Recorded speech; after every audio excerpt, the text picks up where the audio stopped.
Students, statistics की class में आगे बढ़ते हुए आज हम लोग कोरिलेशन या सहसंबंध के बारे में पढ़ने जा रहे हैं।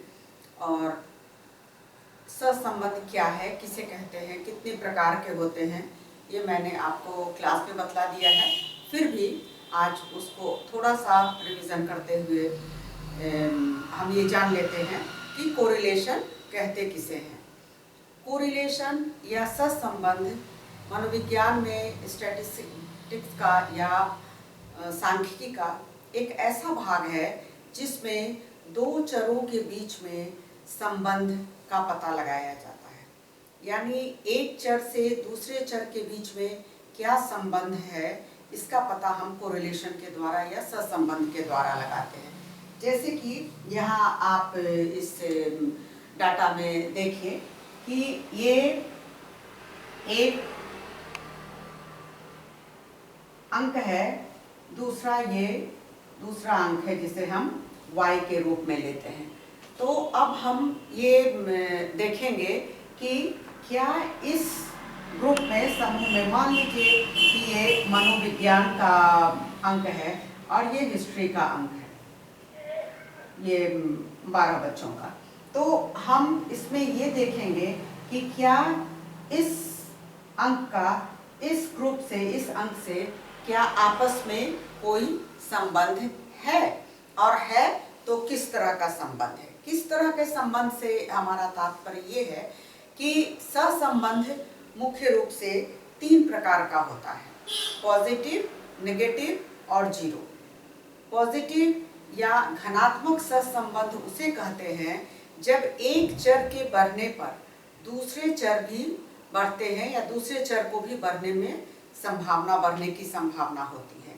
जैसे कि मान लीजिए कि बुद्धि बढ़ने से उपलब्धि बढ़ती है, तो बुद्धि और उपलब्धि ये दोनों पॉजिटिव या धनात्मक सहसंबंध के उदाहरण हुए। लेकिन जब एक चर के बढ़ने से दूसरा चर, एक वेरिएबल के बढ़ने से दूसरा वेरिएबल जब घटता है या एक वेरिएबल के घटने से दूसरा बढ़ता है, तब उसे हम नेगेटिव या ऋणात्मक सहसंबंध कहते हैं। अब इसमें आप उदाहरण स्वरूप ये ले सकती हैं कि थकान के बढ़ने से उत्पादन घटता है या थकान के घटने से उत्पादन बढ़ता है। तो ये जो सहसंबंध हुआ, इसके बीच में यदि हम संबंध निकालेंगे या सहसंबंध निकालेंगे, इसे हम नेगेटिव या ऋणात्मक सहसंबंध कहेंगे। तीसरा जो प्रकार होता है वो जीरो कोरिलेशन होता है। जीरो कोरिलेशन से मतलब है कि जब भी एक चर के बीच और एक से दूसरे चर के बीच में ऐसा संबंध हो कि एक के बढ़ने से दूसरे पर दूसरा चर ना तो बढ़े ना तो घटे, तो इसे हम जीरो कोरिलेशन कहेंगे। किंतु जीरो कोरिलेशन को कुछ मनोवैज्ञानिकों ने कोरिलेशन नहीं भी माना है, क्योंकि सहसंबंध का अर्थ ही होता है कि एक चर के बढ़ने पर दूसरा भी बढ़ता है या एक के घटने पर दूसरा भी बढ़ता है। यानी एक चर में यदि परिवर्तन होता है तो दूसरे चर में भी नेगेटिव या पॉजिटिव किसी तरह का परिवर्तन होता है। लेकिन शून्य कोरिलेशन में, जीरो कोरिलेशन में, शून्य सहसंबंध में कोई भी परिवर्तन नहीं होता है। इसलिए मुख्य रूप से जो कोरिलेशन होते हैं वो 2 तरह के ही माने जाते हैं, पॉजिटिव और नेगेटिव। अब हम लोग कोरिलेशन या सहसंबंध जब भी 2 वेरिएबल्स के बीच में, 2 चरों के बीच में, 2 अंकों के समूह के बीच में या 2 ग्रुप के बीच में जब भी निकालते हैं, तब हम अनेक प्रकार से सहसंबंध निकालते हैं। यानी सहसंबंध कई प्रकार के होते हैं और कई एक तरह से निकाले जाते हैं। लेकिन अभी मैं जो बताने जा रही हूँ वो प्रोडक्ट मोमेंट कोरिलेशन है। आप उदाहरण के तौर पर देखिए, product moment correlation, rank difference correlation, bilateral correlation, point bilateral correlation, बहुत तरह के कोरिलेशन होते हैं। किंतु आज हम उसका एक भाग या एक पार्ट पढ़ने जा रहे हैं और वो है हमारा प्रोडक्ट मोमेंट कोरिलेशन। इसे आज हम लोग सहसंबंध निकालने की जो ये विधि होती है प्रोडक्ट मोमेंट कोरिलेशन, इसको आज हम लोग पढ़ने जा रहे हैं। अब इस कोरिलेशन जो प्रोडक्ट मोमेंट कोरिलेशन होता है, ये भी दो प्रकार का होता है। एक होता है जो एक्चुअल मीन मेथड कहलाता है, दूसरा होता है जो अज्यूम्ड मीन, कल्पित माध्य से जो कोरिलेशन निकाला जाता है। हम लोग यहाँ पर जो अभी निकाल रहे हैं वो ये निकाल रहे हैं अज्यूम्ड मीन मेथड के द्वारा हम लोग कोरिलेशन निकाल रहे हैं प्रोडक्ट मोमेंट विधि के द्वारा। अब इसमें देखिए दो हमारा ग्रुप है नंबर का, x, पहला x है, दूसरा y है। हमें यह देखना है कि क्या इन दोनों समूहों में या इन दोनों अंकों में क्या कोई संबंध है। यदि है तो वो कितना है, वो सार्थक है अथवा नहीं है। सार्थक शब्द को मैंने टी रेशियो पढ़ाते समय आप लोगों को बताया है, सार्थकता स्तर कैसे निकालते हैं। अब आप यहाँ देखिए कि सबसे पहले इसका 7 कॉलम हम लोगों को बना लेना है। 1 2 3 4 5 6 7 कॉलम बना लेना है। पहले कॉलम में और दूसरे कॉलम में दोनों अंकों को लिख देना है। ये आपको परीक्षा में ये दोनों अंक दिया रहेगा और इसका कोरिलेशन या सहसंबंध निकालने के लिए आपको कहा जाएगा। अब इसके बनाने की प्रक्रिया हम शुरू करते हैं, कैसे कैसे इसके बाकी कॉलम्स को निकालेंगे। तो सबसे पहले हम यहाँ पर x डैश y डैश ये दो निकालेंगे। उसके लिए पहले हमको इन दोनों का मीन निकाल लेना है, माध्य निकाल लेना है। और माध्य निकालने के लिए पहले हमको इसका समेशन यानी इसका योग करना होगा, इसे जोड़ना होगा। इसको जोड़कर हमने यहाँ लिखा है और इसे जोड़कर हमने यहाँ लिखा है। इसका जो सिग्मा x या समेशन x बेस को कहते हैं, ये 143 आया है 143 और इसका 204 यानी 204 आया है। अब इसका हमको मीन निकालना है। मीन निकालने के बाद ये दोनों कॉलम हमारा निकलेगा। समेशन x का जो मीन निकालते हैं उसका फॉर्मूला मीन निकालने समय भी मैंने आप लोग को बताया था, सिग्मा fx बाई n। चूंकि इसमें फ्रीक्वेंसी नहीं है इसलिए f नहीं होकर के सिग्मा x बाई n होगा सीधा। तो सिग्मा x बाई n इसका फॉर्मूला है। सिग्मा x यहाँ 143 है, हमने यहाँ 143 लिखा। उसके बाद ये टोटल नंबर 1 2 3 4 5 6 7 8 9 10 11 12 ये टोटल 12 अंक हैं, इसलिए टोटल n जो हुआ, नंबर ऑफ स्टूडेंट जो हुआ, वो यहाँ पर 12 हुआ। तो 143 बाई 12 को जब हम 12 से भाग देंगे 143 को तो 11.92 आएगा। अब ये 11.92 में जो पहला अंक ये 11 रहेगा, ये हमारा अज्यूम्ड मीन होगा, यानी कल्पित माध्य कहाएगा। हमने कल्पना किया कि 11 इसका मीन है। यदि इन सारे को हम माध्य निकालते हैं तो हमारा मीन 11 आता है। 0.92 जो है वो हमारा Cx होगा, यानी करेक्शन होगा। इसको भी मीन शॉर्ट मेथड से निकालते समय C का सिग्मा fx बाई n था फॉर्मूला, इस तरह से निकालेंगे। इसमें कोई फॉर्मूला नहीं लगाना होता है, बस पॉइंट के बाद का जो अंक होता है उसको Cx बोलते हैं। इस तरह से हमने मीन x को निकाला, यानी इसके मीन को हमने निकाला। ठीक उसी तरह से सिग्मा ये y का जो ग्रुप है 12 बच्चों का जो अंक है उसको भी हम लोग सिग्मा y के हिसाब से इसको निकालेंगे, मीन y के हिसाब से निकालेंगे, जिसका सिग्मा y बाई n 204 यहाँ पर है इसका जोड़ समेशन। तो 204 बटे 12 टोटल 12 बच्चे हैं तो ये आएगा। उसके बाद इसको 12 से 204 को भाग देंगे तो 17 आएगा। अब इसमें पॉइंट के बाद कुछ भी नहीं है, इसलिए ये जो 17 होल अंक है ये हमारा अज्यूम मीन हो जाएगा y का। मीन y का अज्यूम्ड मीन या कल्पित माध्य 17 हो जाएगा।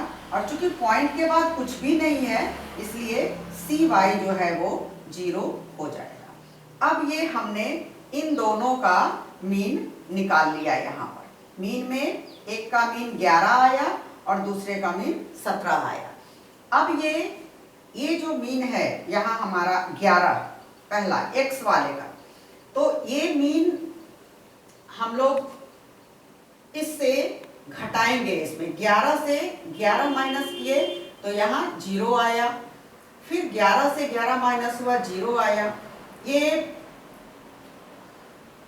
13 से 11 को माइनस किया तो यहाँ पर 2 आया, 15 से 11 माइनस किया तो 4 आया। अब देखिए यहाँ 7 है, इसमें से हमें इसे माइनस करना है, मीन को माइनस करना है। अब 7 में से 11 तो माइनस होगा नहीं, तो निश्चित रूप से हम 11 से ही 7 को माइनस करेंगे या घटाएंगे। तो जब भी उल्टा घटेगा तो 11 में से 7 माइनस होगा तो यहाँ पर 4 आएगा, लेकिन ये माइनस के साइन में रहेगा क्योंकि 7 में से 11 हमने घटाया। उसी तरह से 9 में से 11 घटाया तो यहाँ पर 2 आया जो कि माइनस में आया, क्योंकि ये भी कम है। अब 13 में से 11 घटाया तो 2 आया, 11 में से 11 माइनस हुआ 0 आया, और इस तरह से इस अंक से सारे से 11 को माइनस करते हुए हमने इस अंक को यानी x डैश को हमने निकाला। इसमें यहाँ लिखा हुआ है x माइनस am, x का यानी x में से am को अज्यूम्ड मीन को घटाना है, ये x कॉलम का। ठीक उसी तरह से इसका 17 आया है y, तो इसमें से 20 से यहाँ 17 है तो 20 से 17 घटेगा तो 3 आएगा, 21 से 17 घटेगा तो 4 आएगा, और इसी तरह से यहाँ पर जैसे 10 है तो 10 में से 17 घटेगा तो 10 में से 17 नहीं घटेगा तो ये माइनस में आ जाएगा। ठीक उसी तरह से जिस तरह से हमने पहले कॉलम में माइनस का निकाला था, यानी कम में से ज्यादा जब घटेगा तो यहाँ पर माइनस में आपका आ जाएगा। और इस तरह से करते हुए हम इन सारे अंकों को, यहाँ पर भी देखिए लिखा हुआ है y माइनस ए वाई, यानी y जो है इसमें से ए वाई को यहाँ अज्यूम्ड मीन का जो y है उससे माइनस करना, और इस तरह से घटाते हुए हम ये 2 कॉलम हमने बना लिया, x डैश और y डैश, विचलन जिसको बोलते हैं। अब इसी को स्क्वायर करके हमें निकालना है। अगला कॉलम जो 5वां और 6ठा है वो x डैश स्क्वायर और y डैश स्क्वायर। अब x डैश स्क्वायर और y डैश स्क्वायर में कुछ भी नहीं करना है, बस जो x है उसका स्क्वायर कर देना है। तो 0 को तो 0 से गुना करने पर 0 ही आता है, 2 को 2 से गुना करने पर 4 आएगा, 4 चौके 16, 4 चौके 16, और चूंकि -4 से -4 माइनस हुआ तो यहाँ पर माइनस का चिन्ह हट गया और प्लस आ गया है। इसी तरह से हम लोग इसको 2 दूनी 4, 2 दूनी 4 करते हुए ये सारा कॉलम निकालेंगे, और इस y कॉलम को भी y डैश स्क्वायर के उसी तरह से निकाल लेंगे। जैसे 8 64 हुआ, 2 दूनी 4 हुआ, 2 दूनी 4 हुआ, 0 जा 0 हुआ। इस तरह से करते हुए हम ये यहाँ तक के कॉलम को निकाल लेंगे, और अंत में x डैश और y डैश इन दोनों को गुना करते हुए इस कॉलम को निकाल लेंगे। जैसे इसमें आप देखिए 3 को 0 से गुना करेंगे तो 0, 4 को 0 से गुना करेंगे 0, 6 दूनी 12, 6 चौके 24, 7 चौक 28। इस तरह से करते हुए ये लास्ट कॉलम हम लोग जो x डैश और y डैश है उसको हम लोग निकाल लेंगे। इस तरह से 7 कॉलम हम लोग इस तरह से बना लेंगे कोरिलेशन को निकालने के लिए, सहसंबंध को निकालने के लिए, और लास्ट के इन 3 कॉलम्स को हम लोग जोड़ लेंगे। अब इसको जोड़ेंगे कैसे? x डैश और y डैश तो सीधा जैसे है वैसे जोड़ लेंगे। इसका 181 आया है और इसका 280 आया है, लेकिन जब x डैश y डैश को जोड़ेंगे तो कहीं कहीं माइनस आएगा और कहीं प्लस आएगा। तो माइनस वाले को जैसे हम लोग मीन निकाले थे शॉर्ट मेथड से, आपको याद होगा, तो मीन जब हम निकाले थे तो हमने माइनस वाले को अलग से जोड़ लिया था, प्लस वाले को अलग से जोड़ लिया था, और बड़े वाले में से छोटे वाले को घटा दिया था, और घटाने के बाद फिर उसमें जो अंक आया था वो हमारा fx सिग्मा fx डैश हो गया था। उसी तरह से x डैश y डैश को यहाँ हम लोग निकालेंगे। तो माइनस में सिर्फ 4 है, तो 4 को हम छोड़ देंगे और बाकी सारा जितना है उसको जोड़ देंगे तो हमको 162 आया, 162। अब 162 में इस 4 को हमने पहले नहीं जोड़ा था, अब इसको हम वापस यहाँ पर घटा देंगे, माइनस कर देंगे, तो हमारा sigma x dash y dash आएगा 158 158। तो अब हमारा मीन निकल गया, मीन x मीन y निकल गया, जिससे ये 2 कॉलम निकल गया। यहाँ पर हमारा x डैश स्क्वायर निकल गया, y डैश स्क्वायर निकल गया और x y डैश निकल गया। अब हम कोरिलेशन के फॉर्मूला को देखते हैं। इतना निकालने के बाद कोरिलेशन का फॉर्मूला उसे आप रट लेंगे, याद कर लेंगे, जो उस फॉर्मूला को हमने यहाँ पर लिखा है। ये जो कोरिलेशन का फॉर्मूला है, इसमें आप देखिए sigma x dash y dash जो हमने यहाँ निकाला हुआ है 158, cx cy है, cx cy देखिए यहाँ निकाला हुआ है, cx 0.92, cy 0, तो ये हमारा निकल गया है। टोटल n हमारा 12 है, यानी टोटल बच्चों को जो मार्क्स आया है, जितने बच्चे हैं जिनका मार्क्स हमने यहाँ लिया है वो 12 है। तो यहाँ तक ये पूरा हमारा अब निकल गया है इस R फॉर्मूला का। अब इसका लास्ट पोर्शन बचता है SDX और SDY। ये हमने अभी नहीं निकाला है, इसे हमें निकालना है, तब ये फॉर्मूला जाकर फिट हो जाएगा या सारा चीज हमें उसका मिल जाएगा, उपलब्ध हो जाएगा। SD को भी निकालने के लिए पहले जब SD मैंने पढ़ाया था तब मैंने आप लोगों को बताया था SD कैसे निकालते हैं। इसमें चूंकि F है नहीं, इसलिए सिग्मा x डैश करके सीधा निकलेगा। तो SD का फॉर्मूला यहाँ पर देखिए है root over sigma x dash square minus n divided by n minus cx square. अब हमारे पास सिग्मा x स्क्वायर तो है, यहाँ पर सिग्मा x स्क्वायर हमने निकाला हुआ है, 181 है, तो ये 181 हम यहाँ लिख देंगे। टोटल नंबर ऑफ स्टूडेंट्स 12 है, तो 12 लिख देंगे। और x का जो cx निकला है वो यहाँ पर 0.92 है, उस 0.92 को हम यहाँ लिख देंगे। हमारे पास पहले से कैलकुलेशन किया हुआ सारा कुछ है, जिससे हम SD निकाल सकते हैं, SDX और SDY। SDX जैसे निकालेंगे ठीक वैसे ही SDY भी निकालेंगे। अब इस फॉर्मूले पर हमने इसको बिठा लिया और उसके बाद 12 से आप 181 को भाग देंगे तो आपको 15.08 आएगा, 15.08 माइनस 0.85, यानी 0.92 को 0.92 से यदि आप गुना करेंगे और 4 अंक बाद आप दशमलव देंगे तो ये 0.85 आएगा।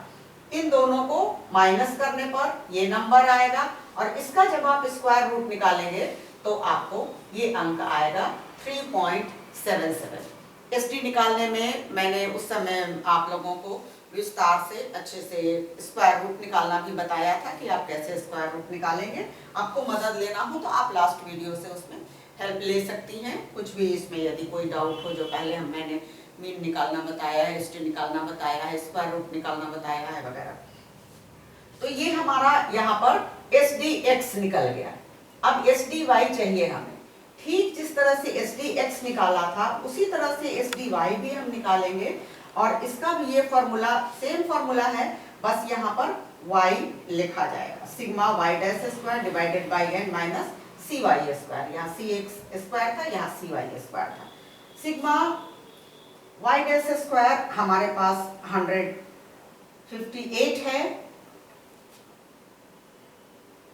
सॉरी ये सिग्मा y डैश तो x डैश y डैश है, सिग्मा y डैश स्क्वायर हमारे पास ये 280 है, 280, तो हमने यहाँ पर 280 लिखा, n हमारा 12 है और c जो यहाँ हमारा आया था वो 0 था, इसलिए हमने यहाँ 0 दिया। और जिस तरह से ऊपर हमने तोड़ा था उसी तरह से 12 से 280 को भाग देते हुए हम यहाँ पर इसको निकाल लेंगे 23.33, चूंकि माइनस 0 है इसलिए इसका जो निकल कर आएगा वही अंक यहाँ पर भाग देने के बाद यहाँ आ जाएगा। और 23.33 को जब हम स्क्वायर रूट निकालेंगे तो हमारा ये 4.83 आएगा।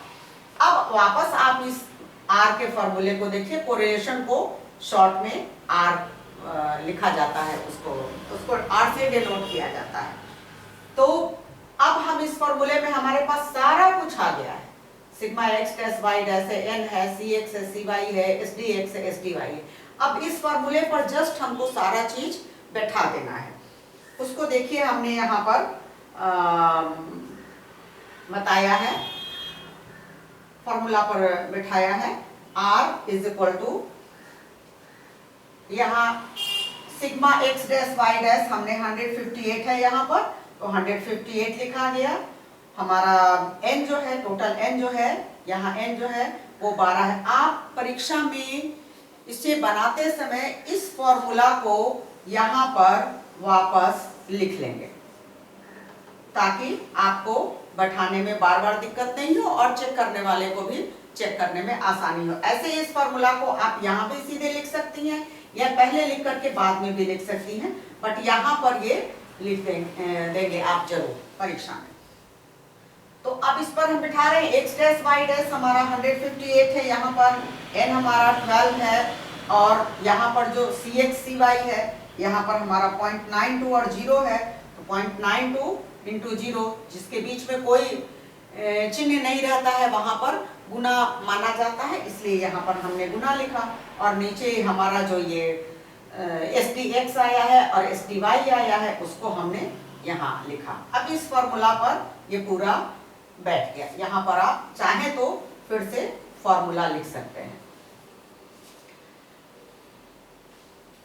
अब ये दोनों को वैसे ही भाग, जैसे हम लोगों ने भाग दिया था, यहाँ भाग दिया था, यहाँ भाग दिया था, उसी तरह से सिंपल भाग देते हुए यहाँ पर हम निकालेंगे तो हमारा ये 13.17 आएगा। और 0.92 को 0 से हमें पता है कि 0 से किसी भी अंक को गुना करने पर वो 0 हो जाता है, शून्य हो जाता है, इसलिए यहाँ पर ये शून्य हो गया है। और इन दोनों को गुना करेंगे आप तो 18.21 आएगा। तो ये इसको गुना भाग करने पर हमारा इतना आया है। और इसको इससे वापस जब हम भाग देंगे 18 से इसको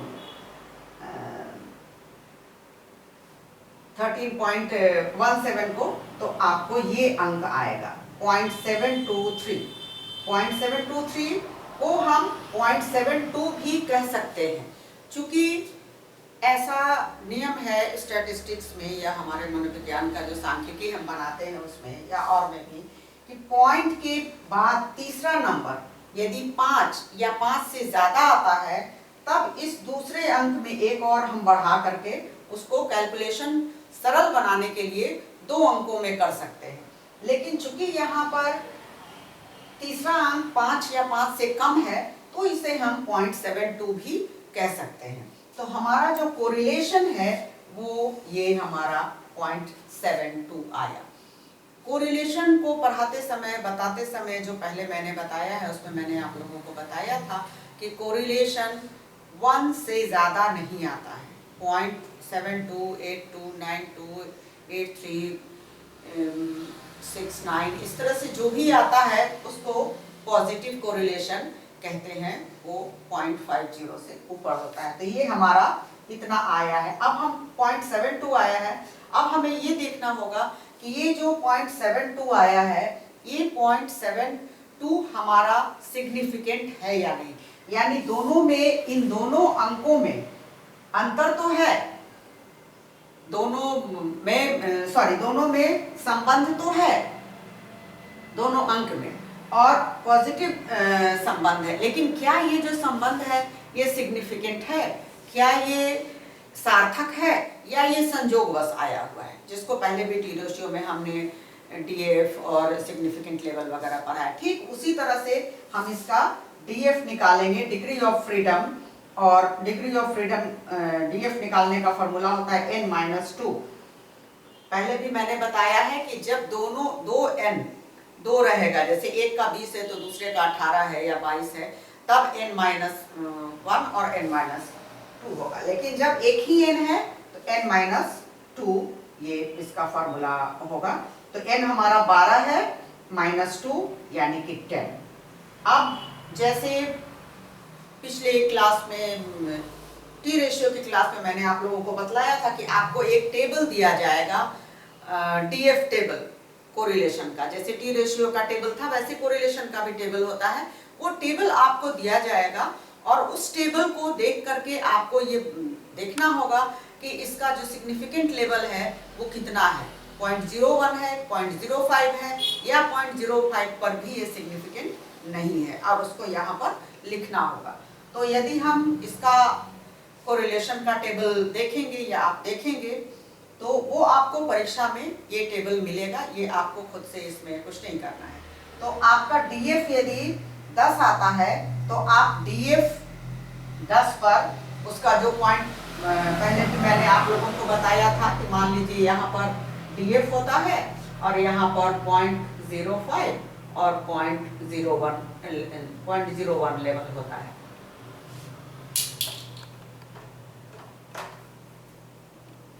.01 लेवल होता है तो आप या तो 0.05 पर या तो 0.01 पर जो आपका ये 0.72 है, ये 0.72 आना चाहिए 10। DF यहाँ से 1 2 3 4 जो दिया रहेगा उसमें 10 जहाँ रहेगा 10 पर आप यहाँ देखेंगे कि 0.72 क्या 0.5 लेवल पर सार्थक है या 0.1 पर है। तो आप जब टेबल देखेंगी तो ये 0.72 10 DF आने पर ये 0.01 लेवल पर सार्थक मिलेगा आपको जब आप टेबल देखेंगे। तो इसलिए हमने यहाँ पर सिग्निफिकेंट लेवल 0.01 लिखा है।